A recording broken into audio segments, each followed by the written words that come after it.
Recording So is I, on. thanks for being here tonight, everybody. Looking forward to it. This will be a simple little tutorial. I'm going to share some things on the Family Search website, and then Madeline Poli, who is a youth family and history temple consultant, will also do some from the app, teach us a little bit. So this is a very beginner thought and course, and we can get into more later on and dive into some other things. But I'll go ahead and share my screen a little bit. Just like I said, from beginner here, a few thoughts that I want to share before we open that up is that President Nelson in his recent conference talk said, even though our temples are closed right now, we can prepare for going to the temple when it reopens. And what we can do during that time is to do family history work, to do work on both sides of the veil. And so we got a great opportunity to do that. Some of us are busier than ever right now, and some of us find ourselves with some more time. But in any case, we have seemingly less distractions. And so hopefully we can put a few of our moments toward some family history work. So our focus tonight is going to be to how to prepare some names to the temple. Not so much about finding people from a census or other things like that. That takes a lot of time, and we can do some training for that shortly. But today's about preparing to take a name to the temple. So let me share my screen with you here. And let's see, where am I? Let's get the right one here. Let's try this one more time.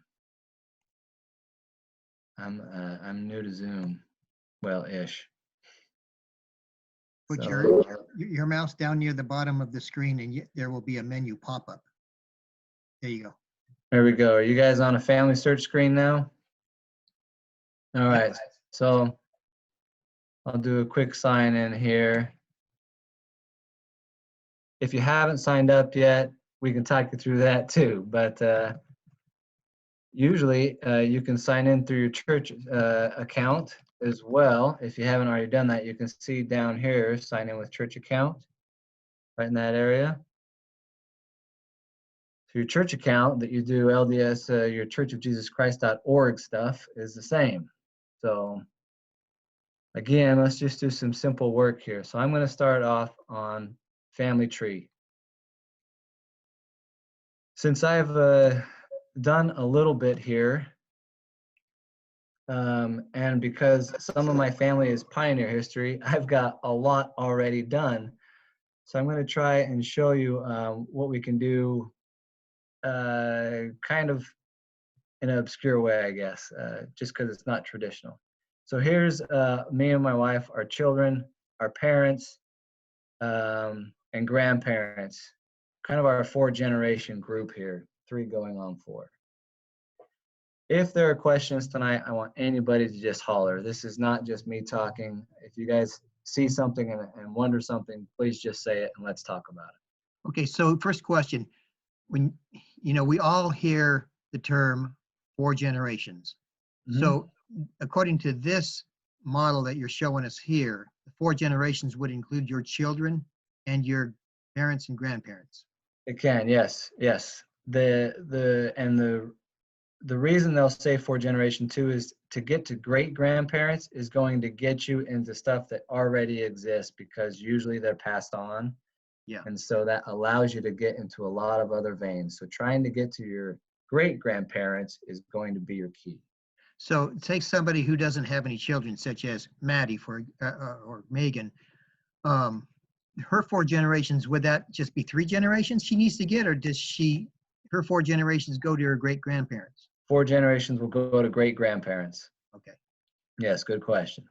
Good question. That's what we talk about when we say 4 generations. And the reason they say that is to try to get to people that are deceased, and we can be sure to find connections. Yeah. Okay. So if you want to add yourself, you can do that. When you go to tree, it'll ask you to add yourself. The next thing you do is add your parents, add your grandparents. Now I'm going to show you what it's like to add somebody. I can't just add somebody right to my tree, or it'll mess it up for other people that see the family line. But I'll show you what it looks like to add somebody as I go down the line here. So let me just get to a spot where we hit a dead end. This arrow is going to take me out to further generations here until I can get to adding somebody. Almost there. All right, right here, we don't have anybody. Now let's say I do some family history research and I find something that attaches to these people's parents. So William and Mary, let's say I found their father, and we'll get into that another day, but click on add father. If you have an ID number, that's because somebody gave it to you in a family search record. But let's say that you found this on a census or an obituary or something. You're going to type names in. They'll be deceased, and you get whatever information you can. It doesn't mean here that you have to give this information, all of it, but you need some of it for it to allow for it.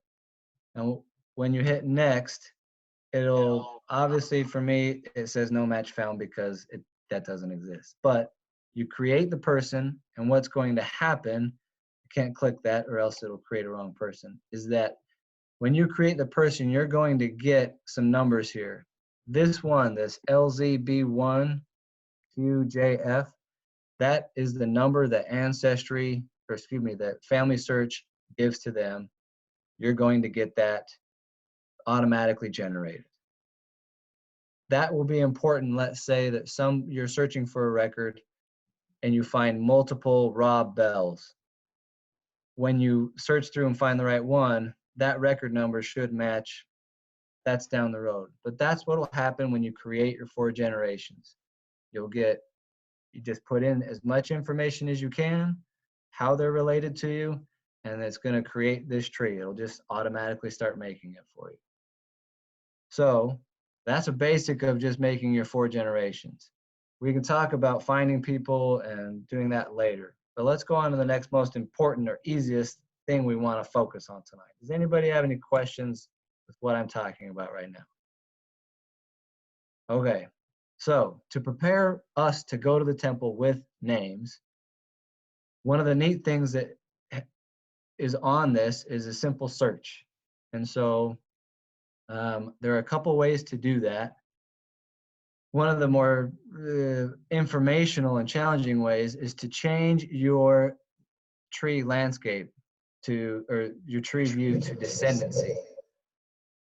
That starts to show you a lot of different ordinances that can be done, and you can search through that.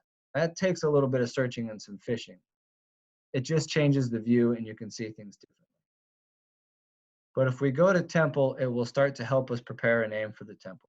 You can see in here some icons. There's a green icon. That means there's temple ready. There's temple work to be done. Green means go. So let's get some temple work done. If you hover over the blue, you can see that it means that it's in progress, typically, and somebody might have it reserved or it's waiting to be done already. Usually the purple will mean that there's a hint that says this person we might have found in some indexing a record that matches this person. Maybe there's more information here. If you ever see orange, that means that there's more information needed, maybe to separate and prepare that person's name better. But just remember here, green means go. So if you see green in your family tree, you got temple work to do. So let's go to this temple tab up here. You'll see right here, ordinance is ready. This is the easy key here. So go to temple, ordinance is ready is your next button. Depending on what you want to do, you can choose. Now you can't choose all of these to be done at once. Let's say that we're going to do youth baptisms and I want to go be part of that. We're going to do baptism and confirmation. I'm going to click on that and it says that there are 4 people in my tree that need baptism and confirmation. So let's view the people. Now, let me change, I'm going to adjust something here. This green, obviously green means go. I can choose any of these people or all of them. So I have all 4 selected right here. Let's just choose one so I don't complicate my my visit here. We're going to choose caps. They're in my tree. You can view your relationship and see how you're related to these people and look up more information so you can learn more about them before you go to the temple, so that you can have a little bit more of an understanding of who is this person to me. And so you click on that and it goes through my father's line and second cousin twice removed. I can click on his name and start to learn a little bit more about him and maybe have some more thoughts as I prepare to go to the temple for this person. So I've clicked on him and now I'm going to choose take to the temple. This will prepare the paper just like it should be for the temple. And I hit continue and you'll see what comes up. Can you see this screen? This new Yep. screen that popped up here? Yep. So you have to print it, you cut it, and you take it to the temple and you're ready to go. Baptism, confirmation are ready to be done. When you further the work and do other things like initiatory, endowment, or sealing to parents, you just have to redo the card and it will have that spot open.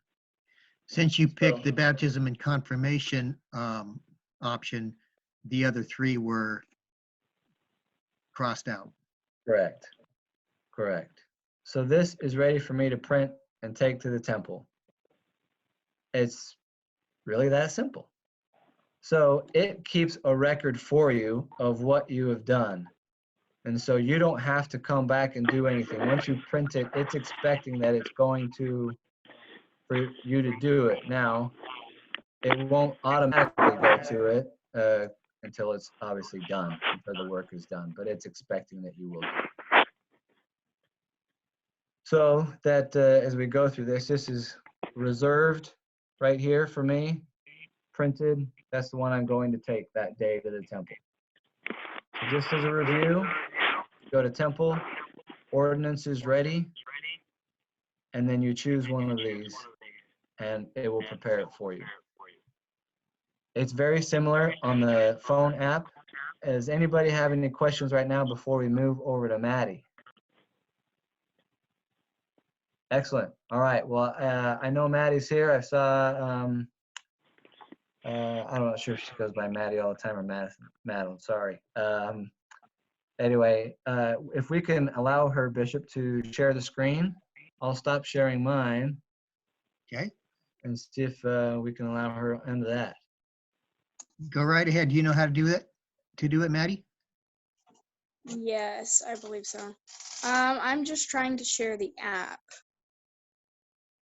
So I think that's a little different. It might be. Are you on your phone? Yes. Megan, are you guys in the same house? Yes. Would it be easier Megan, are you on the computer? Yes. Would it be easier to do the computer? No, I have to have my phone for the app. What app are you talking about? The Family Search app. Okay. Well, you know, I think you're right, Maddie, because even on my phone, as I just tried to pull up the Zoom meeting from my I'm phone to not see if I could sure. share a screen, and I can't do that. Here. Let's see. I'll maybe go give us one of Megan. these. I'll use the laptop to present the app. I can just flip the camera. There you go. Problem solving here. Nice work.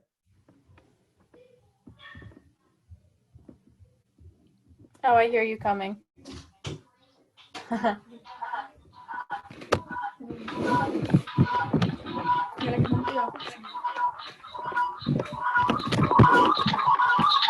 getting One of feedback. you may have to mute. There you go.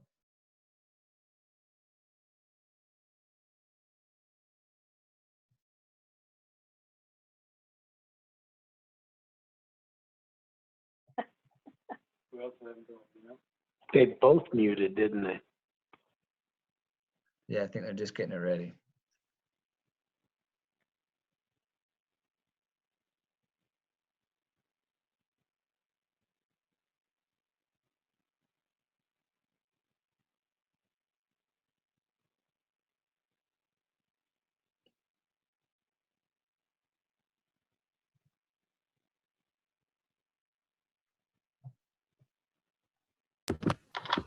All right. Oh my gosh.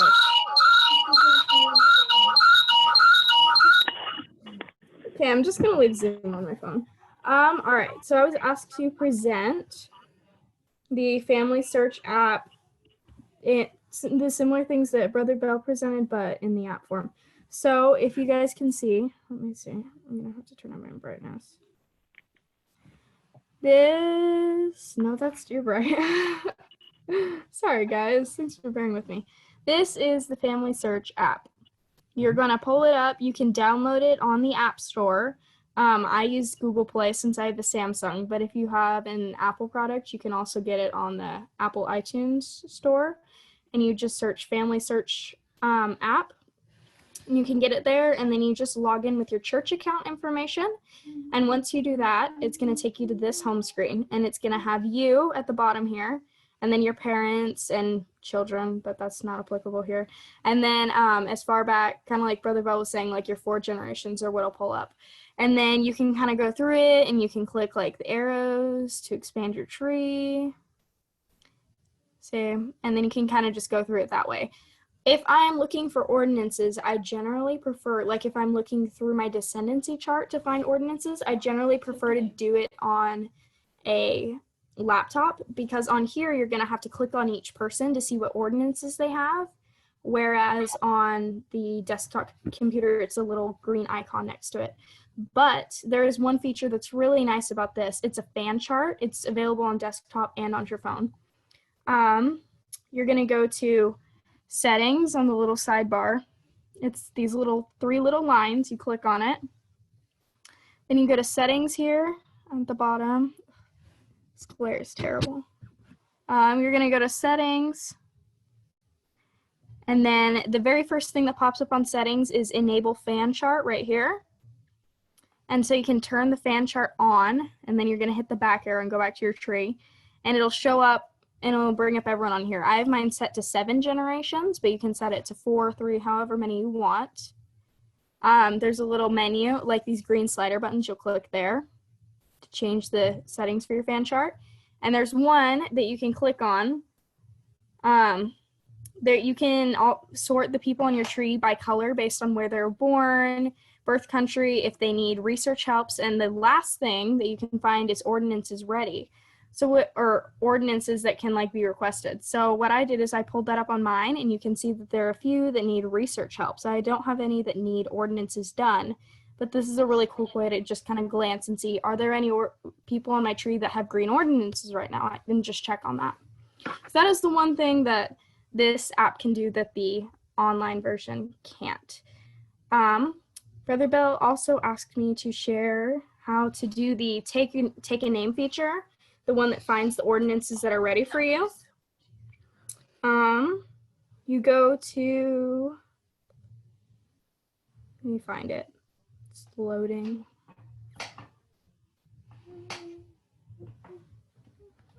You go to the 3 green lines again on the top left-hand corner, and then you're going to click Temple. And it pulls up all my ordinances that I've already requested. It syncs between your desktop and your app, which is really nice. So it'll keep an updated list, and it'll show when you requested it, when it expires, that kind of stuff, and which ordinances that it's for. Maddie, I was going to say, if you have an iPhone, let's see, I'm getting the same glare problem you have. That temple icon is going to be in the bottom row. And Perfect. So, yeah, it's what you were talking about. There's tree, task, and temple in the middle there. So that's where you would go for what you're talking about. Yes, I think the outline for it is a little bit different on Apple, but there should be a temple icon. If you don't go to the bar on the left hand, there will be a temple icon.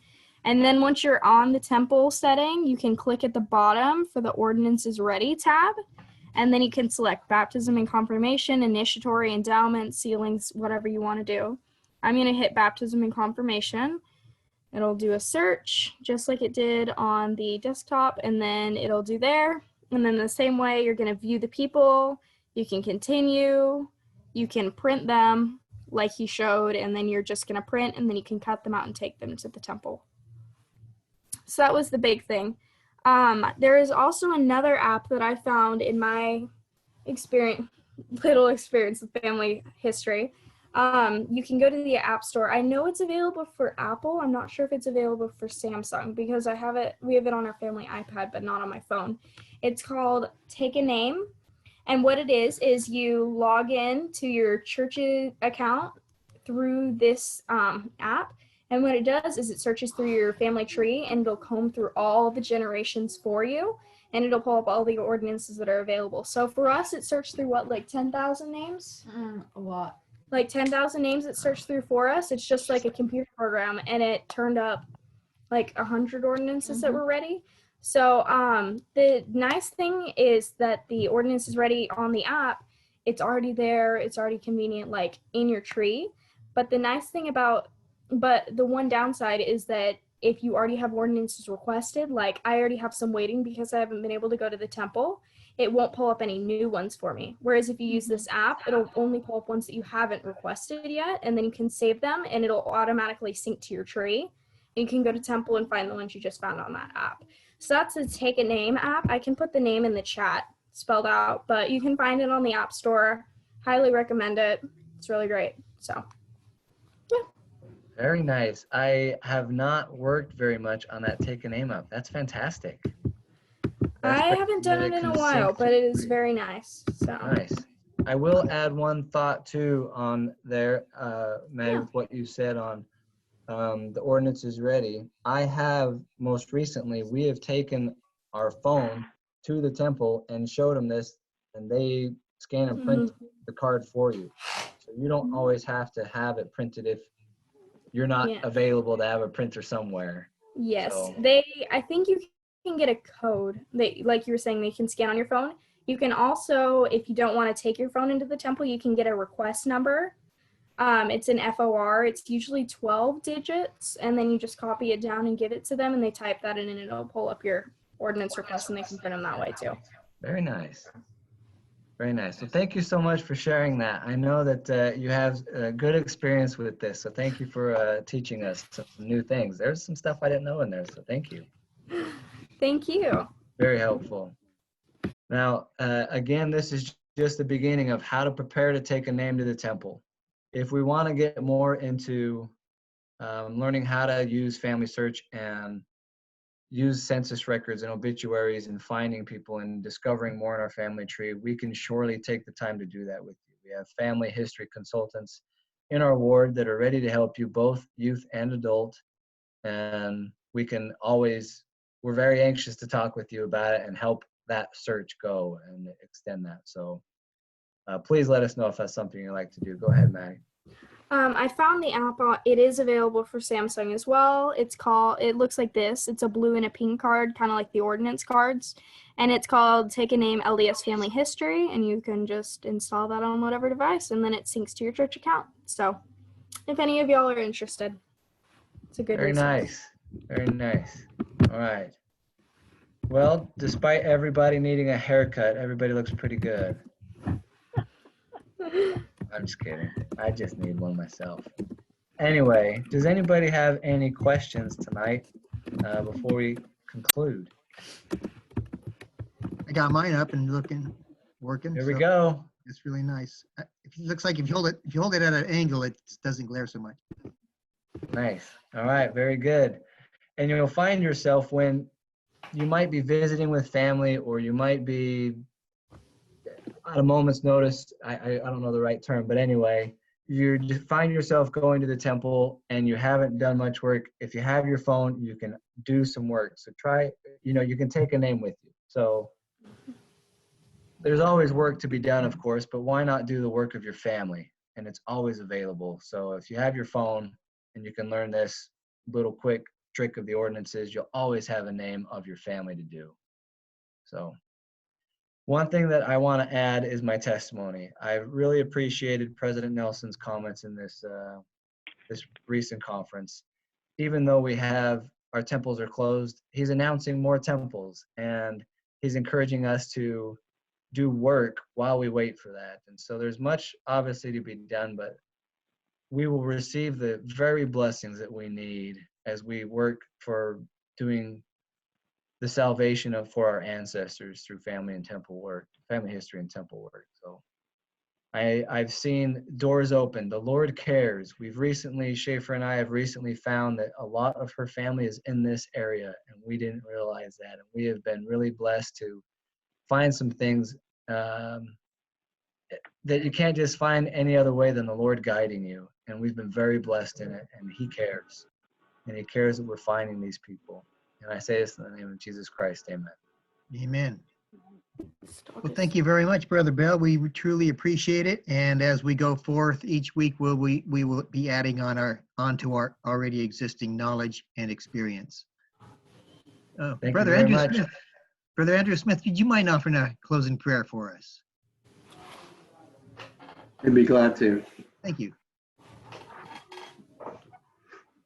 Our dear kind Father in heaven, we're so grateful for the opportunity that we've had to meet on this Zoom meeting tonight. We're grateful for the technology which makes family history work so much easier and more user-friendly.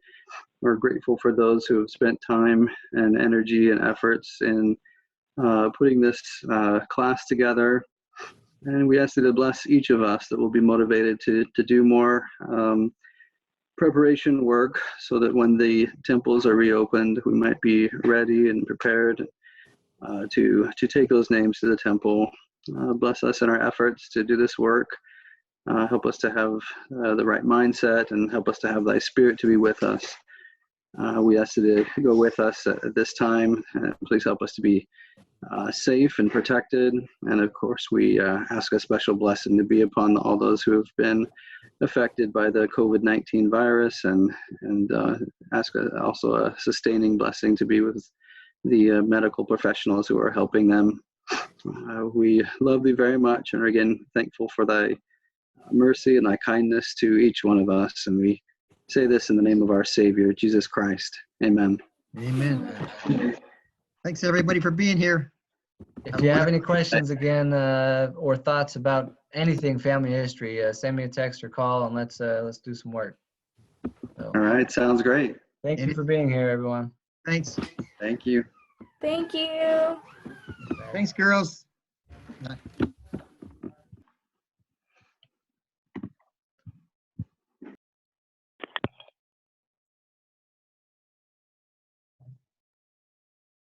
Now, Bishop, you were able to record this?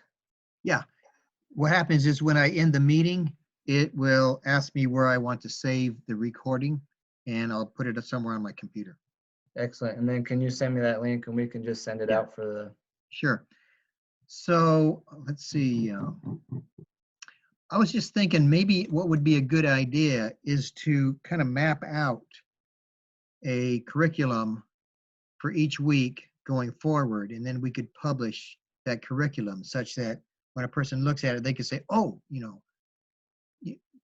next week we're going to be talking about Ancestry.com and maybe the value that we get out of Ancestry.com.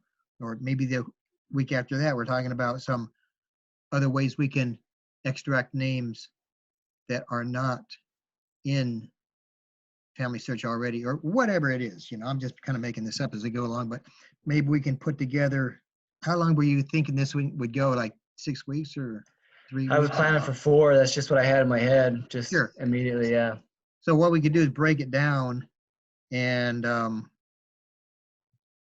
think it'll help promote it, because if we tell them what they're going to get and the benefit they're going to get, if we just say, come to class 2, it won't be too exciting. But if you say, this week in family history, we're going to go over your free Ancestry.com account, which is a $29.95 per month value, like a member of the church or something. And then we'll show you how you can have access to documents about your great-grandparents who crossed the plains, or your great-great-great-grandparents who immigrated from Germany, and how you can find the documentation and all that stuff. So, I think that'd be great, and I think that'd be good for next week, because what we'll put in the challenge today, or once I get that link from you, I'll put out a new challenge that'll say, this week you need to find a name to take to the temple. yeah, You know, yeah, a homework assignment. next week we're going to be talking about the beauty of ancestry.com and how you can use that. And I just recently have converted my tree to the ancestry, and learned how to do that, so I can teach that too. No, that's pretty cool. Maybe what we ought to be doing is giving a homework assignment and then having them follow up and share the experiences that they may have had in doing the homework assignment. Yeah, that's good. We Or can maybe definitely do that. at this point, of course, the session is over. So if we wanted to give them a homework assignment, we could We'll just write it in the email. write it in the email. Yeah. So I can prepare that tonight and send it out maybe tomorrow morning, probably. Sure. So I like that idea. I think that's great. Give an assignment and then give them what's coming up next week, and this Yeah. is how we're going to help you. Yeah. What I'll do is I'll make a recurring meeting that will be good for the next 3 weeks, say, or? Yeah. Okay. And then you'll have the same link. It won't be a different link. If you make a recurring meeting, you're using the same link for each of those meetings. Okay. That's just convenient because they can write it down or save it off somewhere, or put it in their calendar, or whatever. There is one thing about Zoom I'm not real sure about that I would like to learn about, and that is when I send out a calendar, what do they have to do to get that calendar item into their Yahoo or Gmail or Outlook calendar? There's a way That's a to good question. There's a way to do I that. think, Not sure. I think I know Outlook for sure is simply just by sending it, it'll automatically come up for me like it does at work. But Gmail, I think you have to, I'm not sure if you have to accept the invitation to then get it on your calendar, or if it just automatically does. I don't know.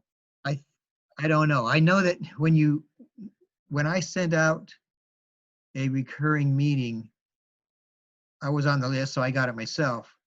And inside the invitation, there's actually 2 links. One link to the meeting, and the other link is a download of I think they call it ICO file, which is a calendar file. And I think that ICO file has to go somewhere in order for it to get picked up by your calendar.